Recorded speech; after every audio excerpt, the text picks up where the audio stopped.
Start the. Okay. Welcome everyone to the OpenWallet Foundation Safe Wallet Special Interest Group Ask Me Anything for October 1st, 2024. As with all Linux Foundation meetings, this is held under the Linux Foundation antitrust policy. These meetings involve participation by industry competitors, and it's the intention of the LFEU to conduct all of its activities in accordance with applicable competition and antitrust laws. It is therefore extremely important that attendees adhere to meeting agendas, be aware of, and not participate in any activities that are prohibited under applicable EU or foreign competition and antitrust laws and regulations. Examples of the types of actions that are prohibited at LFEU meetings and in connection with LFEU activities are described in the LFEU antitrust policy available at linuxfoundation.eu/en/policies. If you have any questions about these matters, please contact your company counsel, or if you're a member of the Linux Foundation, feel free to contact Andrew Updegrove of the firm Gesmer Updegrove LLP. I'm not sure why that's not on the slide, but I will have that fixed for next time. Welcome everyone, and thank you for joining us. This session is being recorded. This Ask Me Anything is going to be posted to YouTube, and we're going to add it as a blog post to the OpenWallet Foundation blog.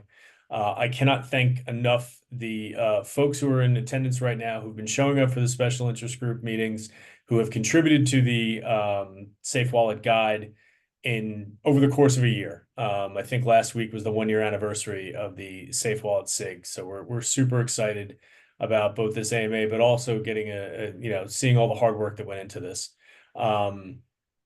Special thanks go to Andrew Tobin of Gen Digital, who is the chair of the Safe Wallet SIG and worked with this community to get to this point. Andrew, I call him Andy. Andy, thank you so much for all the work and all the effort and time that went into it. We can't thank you enough. As we get started, I'm going to pull up my notes because, of course, I have questions for everybody. I am going to put a link into the chat. Let me move that. Sorry. Send to all. And so in the chat we have, and this is also going to be in the blog post as well as in the YouTube description, but links to the PDF of the Safe Wallet guide, as well as the markdown in GitHub. If you have any questions for the Safe Wallet SIG team, feel free to write it in chat, and we'll either ask it or we'll let you ask it, which will be super fun. But I kind of want to kick it off first. Andy, when the Safe Wallet SIG was originally proposed, what was, at least for you, the primary goal and objective? Like, what did this team want to accomplish? But more importantly, what was your vision for it? Yeah, thanks, Sean. So the main aim of what we're trying to do is to demystify some of the really obscure detail there is in the world of wallets. There's this group of people, do we call them walleterati or something? I have no idea what we call them now, that know a lot about digital wallets and the intricacies that make them work, and the what might be very subtle differences between them, and the technology they use and the design they have. And those small differences could be really, really important for end users and for privacy and security of those end users, and just for the overall ecosystem of the situation in which those wallets are being used. So after years and years in this space, I thought that there's got to be some way of demystifying this a little bit. So can we produce something in relatively normal English language that talks through what makes a wallet safe, and in doing so try and define what we mean by a safe wallet, and produce a guide, a document that can be picked up by people who aren't part of this select group of wallet experts, to allow them to look at different wallets and be able to compare them between each other and make educated decisions about them, or help them when they're selecting some technology or they're designing a wallet to understand how to make it as safe as possible. So what we're doing is we're setting quite a high bar with this. I think we could safely say no wallets out there do everything that are in this guide. But that's okay, because everything's still young. But wouldn't it be great if they did? So really, it's a guide for people who aren't as expert and deep in the details of digital wallets, to allow them to ask the right questions of their suppliers, their designers, their technology partners, whoever it might be, to get clarity over what these wallets are doing and how they work under the skin. Awesome. Thank you. Daniel, going to put you on the spot. And by the way, for folks watching after the fact, no one was shared the questions in advance so that I could ambush them in real time. So Daniel, who are the audiences? Who, as one of the contributors to the document, who are you trying to reach? And more importantly, who do you want that person to share this with? Yeah. So, and it's in the document itself who the audience is, but for this call, we wanted policymakers, users. It was more of an educational thing to say, look, if you're selecting wallets, if you're your government or whatever, private sector, these are some of the things you should be looking at. So it was really for the users of wallets to make sure that they could ask questions. Well, what is safe? Did you do this? Have you implemented that? But also policymakers and vendors as well, so that they could determine, they could see, what features are on the table. What safety features, privacy enhancing features are on the table. Awesome. Thank you. David Alexander is someone who has attended a lot of these meetings, even though you're not a contributor to the document, you were somebody who's part of the community. What was something that surprised you as participating in this community, working with this community, adding your 2 cents to the topics and subject matter? What was something that came out of it that you went, that made you pause, that made you say, oh, wait a second, there's something important here?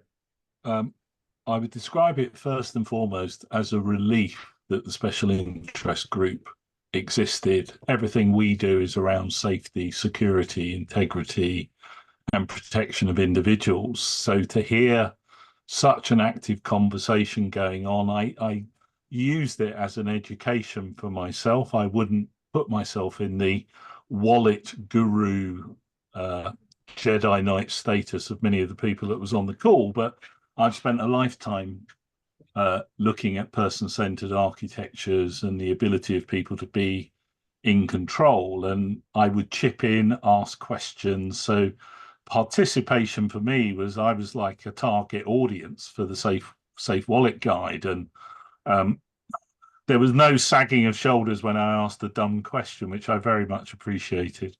But I think I was able to contribute, and I feel everyone is going to get huge value from this.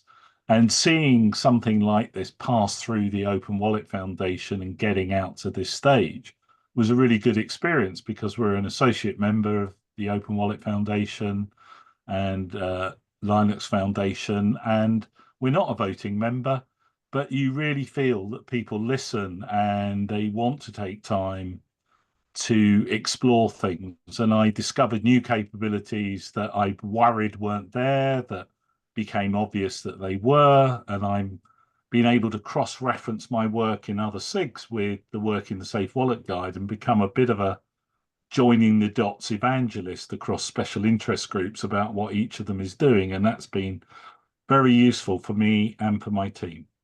Awesome. Thank you. And I'm going to ask this for a reason, because it came up a couple of times in the last week, Andy, but in the context of safe wallets, how important is interoperability? I think it depends on context, right? Which is a bit of a, not really a slopey shoulder answer, but you know what I mean. So you can have wallets that are used in a single context that don't need to interoperate with anything. So my employer may give me an employee wallet that I use to gather up all of my information as an employee and use that as I go between different sites or different office locations, whatever else it may be. And that may not need to interoperate with anything. But part of the impetus behind getting the Safe Wallet SIG going and producing this document has been the big rise in interest in digital wallets and what they can do. And a lot of that's really on the back of the increasing activity around digital credentials, the let's call it SSI positivity, the extreme end of decentralized identity that's set a lot of aspirations, but in reality is hard to deliver in the real world with pesky things like regulation in a way. And you see what's happening in Europe now as a result with EIDAS, the new regulation, pan-Europe regulation, that every government will have to make digital wallets available to their citizens, enshrined in legislation. And then you've got 27 member states plus 3 other countries involved, where interoperability is going to be absolutely key. And part of, as I say, the reasoning behind setting up this SIG was that there are going to be a lot of governments and technology companies and just private sector organizations now looking at these digital wallets, partly because they have to from a regulatory perspective, but also looking at them from a competitive advantage situation and having to pick and choose what they want to, which one they want to use, what the pitfalls are, etc. And there you get into your original question about how interoperability is going to work. And in Europe, it should be kind of, in quotes, driven by the regulation. But we have also a very complex situation that a lot of these digital credential technologies are still maturing. There is not one single one that does everything, that just works like SMTP for email. Okay, there has to be one soon, but even in Europe, the EIDAS wallets will have 2 credential types in them, because there isn't one that does both proximity, like NFC tap and go type credential exchange, and also does remote credential exchange. So I think the world is looking for this nirvana of a single mechanism that does everything, that gets interoperability working everywhere. So it's not there yet by any means. Hugely important, especially as everything goes international and use cases expand and so on. And if I could, I think interoperability and safety is an interesting dynamic. During the COVID crisis, for example, the most pervasive solution were QR code based, where you have your health information and your personally identifiable information in the clear. So they got interoperability, but not privacy enhancing, right? And it goes to what Andrew was saying. There's some protocols that are easy to implement, but not as secure. So to get interoperability, some folks go, well, let's take the easy route. Let's use this very popular interchange protocol. And let's not worry as much about how secure that protocol is. So interoperability is key in the context of safety, for that matter. Oh, you're on mute, Sean. I'm the one running it. I muted myself. Thank you for that one, Daniel. Daniel, what's your favorite part of the Safe Wallet guide and why? And no, better question. What is your favorite part of the Safe Wallet guide that you did not write and why? Oh, that I didn't write. Let me answer the first part without that first. And it kind of goes back to, Andrew was talking about the amendment to the EIDAS regulation that got us these wallets to begin with. So some of the bits that I wrote were on holder binding. Well, so the amendment to EIDAS, some people call it EIDAS 2.0, but the EU Digital Identity Wallet, they call for strong authentication. So that's a security, that's a safety thing. That's great. And they say, when you look at other EU legislation, what does authentication level high mean? They talk about using 2 of 3 factors, the factors being the classic factors of something you have, like the device, the wallet itself, something like a PIN or password, and something you are, as they call it in Europe, inherent, biometric. So I'm like, okay, cool. Well, we're going to get holder binding, obviously, but as the International Civil Aviation Organization did in 1995, when they created the biometric passport, or the e-passport that's in use today. Because ICAO said the best way to tie a natural person to their identity claim is through biometrics. EU doesn't want any part of that. The EU legislators, when I asked, well, where in the PID, in the person identity data, where's the biometric? Oh, we're not requiring that. We're going to leave it up to the member states. Well, how are you going to bind the holder of that wallet to the natural person? Well, that's up to the member states. When you ask the members, say, oh, we're not touching biometrics, right? So if I give Andy my wallet and my PIN, he could act as me. So there's no non-repudiation. There's no biometric binding in anything that I've seen implemented in the EU. So that's the part I wrote. Now the parts I didn't write, I think, you know, there's a lot in terms of security, and I'm not a mobile app developer. There was a lot of good content in the security section that Juliana was the primary author on. But yeah, there's because, and that was probably the beefiest section, but there's not just security in general, but specifically mobile security. Awesome. Thank you. I imagine you're going to ask me that question as well, Sean. So Go for it, Andy. I'd like to point out first before that, though, that this has been a tremendously hard document to write. And people like Daniel and all of the other contributors, of which there are too many to name, have been amazing in coming together to try and create a coherent document which just explains this stuff in a level of detail that, you know, a layperson type person can understand. I mean, we've had a lot of arguments along the way as we've done it about the flow and the context and the level of detail and so on. So it's been really, really hard to go up levels of detail to something higher level, because comfort is always in the detail for us sort of folks, isn't it?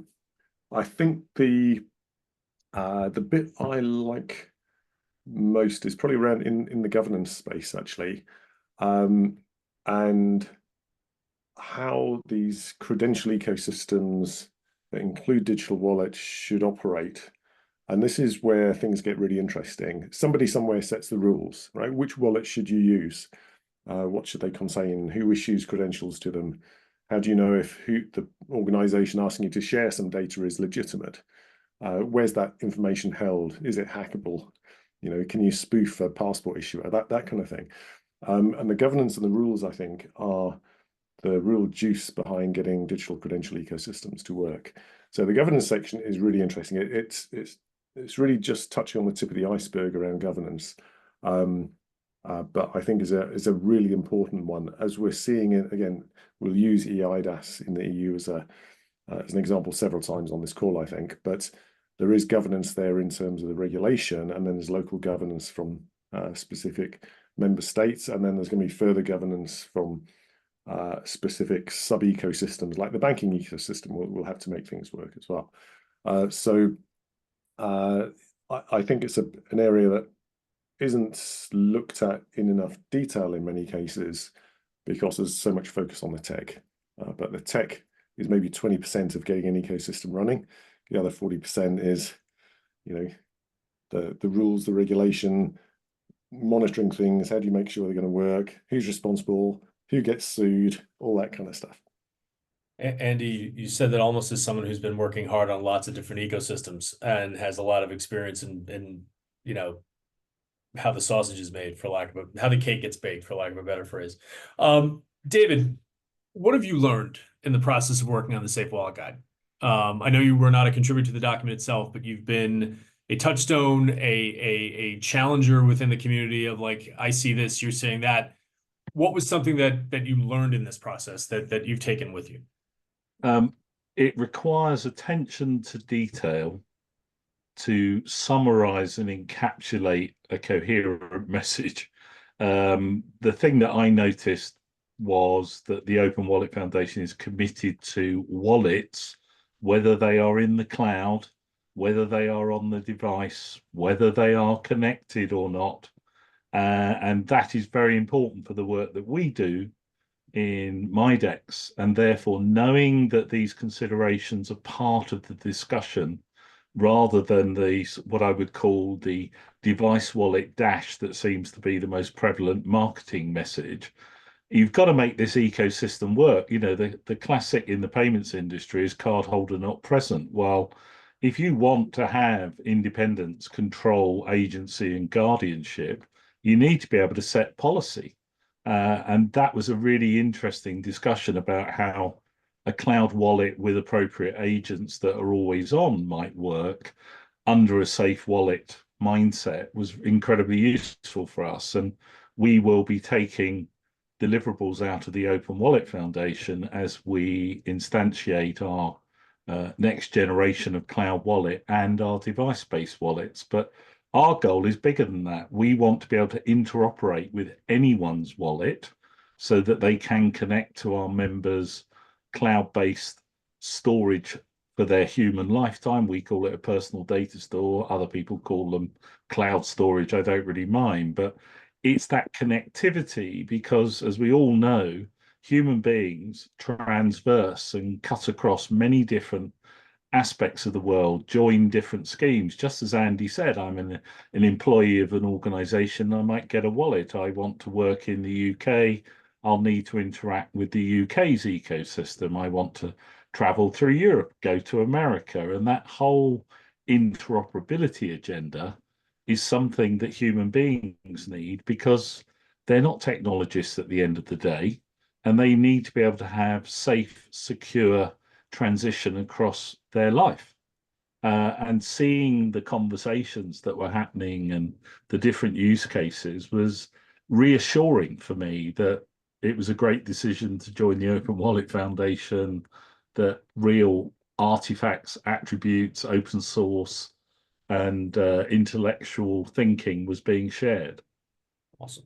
Thank you. So the OWF met with numerous folks last week in Brussels who are working on the EU digital identity wallet projects. These are large-scale pilots, folks from the European Commission, folks from governments.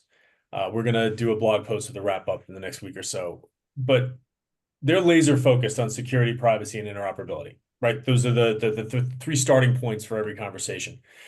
And I'm going to ask this from all three of you, but based on your experience working on the Safe Wallet Guide, being in this community, what do you think folks working for and with governments need to keep top of mind in regard to safe wallets? Not secure wallets, not private wallets, not interoperable wallets, but this meta concept of safe. And I'm going to start with Daniel and then Andy and then David. Yeah, so I already kind of spoke to what I think the biggest gap is in that biometric bit, the holder binding. Now, Andrew did share that the PID does now include an optional biometric. I don't know which member states may opt for it. Estonia is a good example of a digital savvy country. They have thousands of public and private sector services that are made available through their national ID card, which is two-factor authentication, something you have, the physical card and a PIN.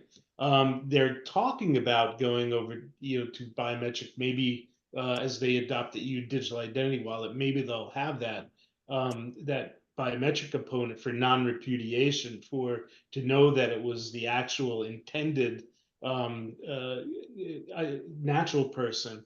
But that's the biggest thing that I see. I think, as said, there's a lot in the regulation and in the governance in this in the EU digital identity wallet that is covered security-wise. Every time it boots up, you're supposed to be looking if the code has been jailbroken and deal with that properly.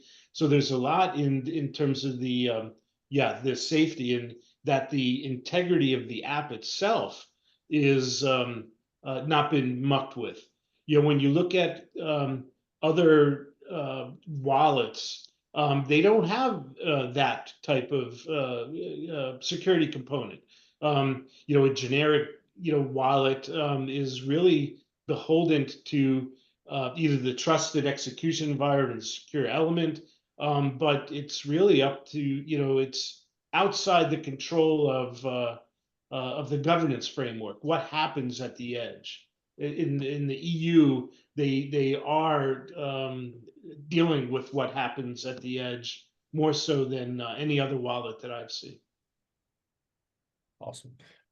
Andy, what is you get a chance to have lunch with some gov types, some regulators, some policymakers. They're thinking about interoperability, security, and utility and privacy. What do you want them to understand about safety? The idea of safe wallets. What is the thing that you think they need to get? Yeah, I think that they need to realize how big a hacking target these national scale identity wallets are going to be. I shouldn't say identity wallets, digital wallets. They'll contain a lot more than just identity, right?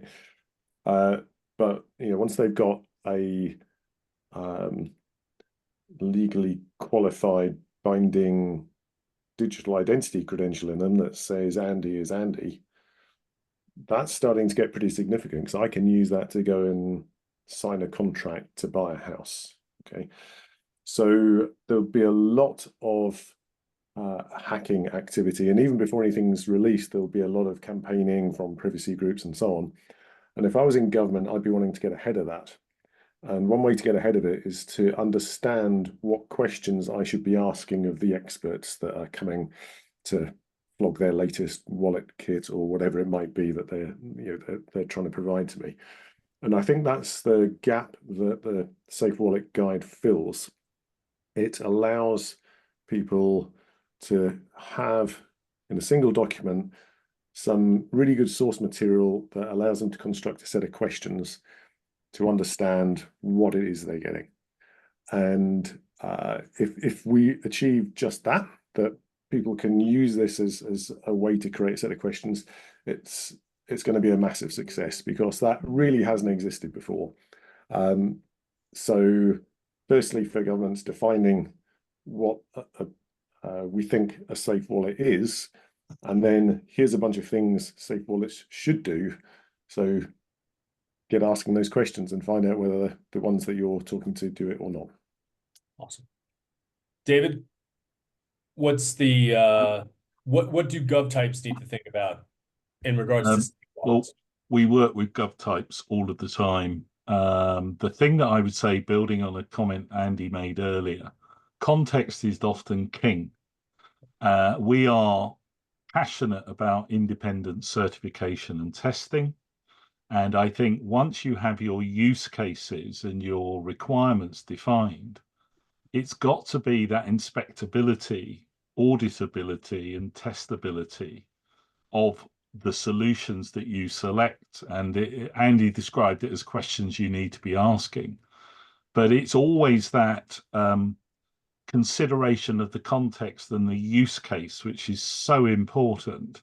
And as Andy alluded to, this isn't just about I'm Andy or I'm David. It's about getting stuff done with the minimum of friction, effort, risk, and cost. And that is end-to-end service interactions, service journeys, whether it's applying for something, buying or selling a house, or simply interacting with health and social services or different service providers. But I do really think the Safe Wallet Guide gives a fantastic primer for those that are specifying ecosystems. As Andy alluded to, interoperability is a major thing. They've got to set the context under which they want to test, inspect, and certify what they're doing. And in the UK, there's a UK Digital Identity and Attributes Trust Framework. It's built on a lot of independent certifications like ISO 27001, but it has specific extensions covering each role that exists within that trust framework, like the holder services, where the individual is independent and in control, and they all can be certified as to meet a criteria. And I think the next area is certified testing, whether it's biometric security, much as Daniel was alluding to, that I think that is what's coming, because that's how you embed safety. Awesome. Thank you for that. And for the folks joining us either now or on the recording later on, I'm going to try to grab all these links that we're discussing, make sure they're in the description so you can follow along. That was a great answer. Thank you, David. So I guess getting close to wrapping this up, Andy, you have been the chair of the SIG for the first year. You are, with the launch of the Safe Wallet Guide, moving on. We cannot thank you enough for your contribution and all the hard work that went into it. I know for a fact that you're not leaving the identity community anytime soon. What do you think is an important next step? And I'm going to ask Daniel, Andy, and David this, but Andy, what's an important next step for the Safe Wallet SIG? Like, what is, from your perspective, a direction where it should go? What's your aspiration for this group? Yeah. Yeah, I should say, first of all, teamwork does make the dream work. So this a group of people who've never worked together before have come together and created this document, and it is V1, right? It could have more in it, it could be tweaked and adjusted, etc. And I think the aspiration is to get feedback from people who start using it in the real world to make it better. I think that's the next step. So we've got V1 of a guide. It contains a lot of stuff. It does translate a lot of the deep technical detail into more understandable language. So I think the next step should be a V2 of the document, which is refined from real world usage. And by real world usage, I mean, for example, let's say there's an organization or a government commissioning some wallet tech. They use this guide to create a set of questions that go into, for example, a request for proposal, or that they ask of a bunch of suppliers. Are those suppliers able to answer this? So, as part of creating the guide, we did do some research with independent people and say, well, how would this work for you? And I'd really like to see some of that coming back from real world usage, if possible, and then another version of the guide being put together. So that's where I see things going. And you're right, not leaving the identity industry, but I'm kind of busy in the day job. Everyone's been doing this as part of their day jobs as well, by the way, making time. So, huge thanks to everyone who's participated, but particularly Daniel and Juliana, who've really been driving things as well. So yeah, let's. I think we need 2 co-chairs now to just replace singly me. So there we go. I think that was going to be the closing question, Andy. You stole my thunder. Yeah, exactly. I can't dictate any stuff anymore, so I'll have 2 people involved. It's all good, but open source only works with people. And if it wasn't for a contribution from folks like yourselves and the other members of the Safe Wallet Guide, Safe Wallet SIG community, we would not be here today. Daniel, what do you think is an important next step for the Safe Wallet SIG? A direction that it should go in, mountains it should climb, challenges it should go after. What is something that you would like to see out of this community? Yeah, so I do think, as Andy mentioned, it's evolving. This whole area is evolving. Even standards like the 18013-5, the mobile driver's license standard, and it's emerging, and that's for proximity sharing, and then -7 for remote sharing. It's not even published yet. So I think what I'd like to see Safe Wallet do is kind of leveraging the inputs from the EU large-scale pilots, leveraging input of other endeavors around the world. Probably, get the band back together in 6 months to a year or something like that, because it's evolving too fast. Similarly, in the ISO standards world, in SC Subcommittee 17, which is focused on security devices for personal identification, we have Advisory Group 3, AG3, which is digital wallets. Well, we spent 2 years doing surveys of what's going on in the community, and we put it on hold, basically. We recommended to ISO to put it on hold until the industry gets some traction, gets some maturity. Then we need to see what kind of standards should be made around it. I think similar here, we need the community to mature then, and we need to mature, get smarter, and then we could have the next round of guidance on what makes a secure, safe, interoperable, to your point, wallet. Awesome. David, as a community member, what do you want to see as a next step for this SIG? Two things. One is OWF internal. I would really like to see the cross-fertilization of the Safe Wallet guide out into the open source projects that we have already taken on board, just for awareness and understanding and maybe consideration of. We have a fantastic wallets and agents SIG that has done some amazing work in cross-referencing what different wallets use in terms of standards and capability. I would love to see a dimensional analysis added to that matrix around Safe Wallet. I think that would be valuable. And of course, we've got we've got the architecture SIG, and I think that is doing some amazing work and it's really evolving. But I'd like to feel we almost had a cross-reference matrix checklist that said outputs from here have been reviewed and considered in the context of the architecture. So that's the internal evangelism, connecting the dots, that I think needs to go on. Externally, I completely agree with Daniel and Andy. We need the Safe Wallet guide to get feedback from practitioners that are trying to write requirements and specifications and implement solutions and services based on wallets, and the hybrid that I think is coming, which is multiple wallets synchronized to a cloud wallet, which is the core wallet of an individual that does the person not present component as well as the interaction real time sort of side. So I think it's testing it, and I would like a sense that the certification and testing regimes started to make use of Safe Wallet Guide to think, well, how would you test that? How would you validate it? And that's a long burn, because I know people run a mile when you talk about certification, but if it becomes the price of participation, I think we can get on the front foot. And so I know I probably make myself unpopular, but having been independently certified for 12 years and the value of that in how we think, how we work, how we operate, I think things like the Safe Wallet Guide are really important to challenge assumptions. So certifications are also a sign of maturity, and it's a sign that the space is growing into where it needs to be, which is pretty great. We have a question in chat. So two things I want to make a point. David, absolutely, your point about us building bridges inside is just as important as us building bridges outside of the OWF, so we want to get on that. Richard asks, will OWF provide an open source wallet that fulfills the Safe Wallet recommendations? I'm going to take that one on. The OpenWallet Foundation hosts software projects and the teams that build them, as well as special interest groups like the Safe Wallet SIG.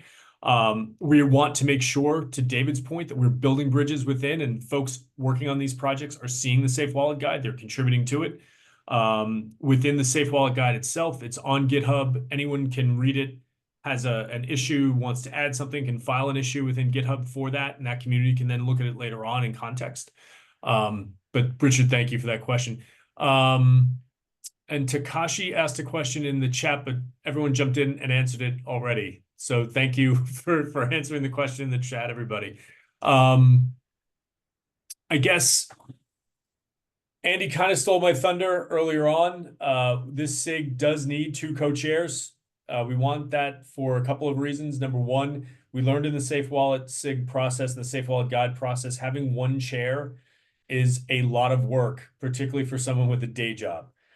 Secondly, there's also something to be said for 2 people sharing that weight, sharing that work, but also momentum. And when there are 2 folks sharing that work, we've seen in other communities and other parts of the Linux Foundation, folks go farther. So we cannot thank Andrew enough for being our chair for this SIG and getting us to this point and helping us understand better that there needs to be 2 chairs for the SIG going forward. I'm going to share in the chat. I've already shared the Safe Wallet SIG meets every Tuesday, 7 a.m. PT, 10 a.m. ET, 4 p.m. Central European time. We do have a calendar for it, and the GitHub link as well is in there. So if folks want to file an issue, hey, you didn't cover this, you didn't cover that, we want that kind of interaction and contribution. We cannot thank you enough for doing it. I guess I can turn it over to each of our SIG members and just say, give them the last word. So starting with David, any last words for the folks who are watching this? It was an entirely valuable use of my time, and I'm a busy guy like everybody else. And I really felt the team spirit from the major contributors, and we had a really good balanced team with lots of different perspectives, and we hugged it out. I don't think it was an argument. Personally, I observed it. I never felt anything was being railroaded. I thought we talked it out, and actually we rolled back on some stuff that we were doing, because the feedback when we went out and tested it with people was, you've gone too far at this stage. And that was incredibly valuable. And some people were nervous about it. And I think we've reached a really happy place where it's a valuable asset for anyone to use. And that's one of the great benefits of the OpenWallet Foundation is I will be sharing it far and wide with people that aren't engaging with the OpenWallet Foundation but need to. And I think it speaks for the OpenWallet Foundation as a place where good work gets done. Thank you so much for the kind words, David. Daniel, any last takeaways for the folks watching this? I guess the main thing is it's a dynamic area, and please stay tuned. We will take inputs, as we were talking about, from the policymakers, from the product providers, and results from these pilots. There's a lot of pilots going on, not just in the EU, and yeah, and refresh this document. Awesome. And with that, Andy Tobin, you get the last word. And I mean that sincerely, because I'm not going to say anything after you're finished. I'm going to end this Zoom, and I'll put all the notes in both the description on YouTube as well as the description on the blog post. But Andy, thank you again so much for being our chair for the Safe Wallet SIG and leading the Safe Wallet Guide development. Any last words for the folks watching? Yeah, thanks, Sean, and everyone else as well. I want this document to be the kind of global reference that people go and pick up when they need to work out what are the things that these wallets need to do. So I think we've got every opportunity for it to be exactly that, because there isn't something like this in existence at the moment. This is, as far as I know, the only one.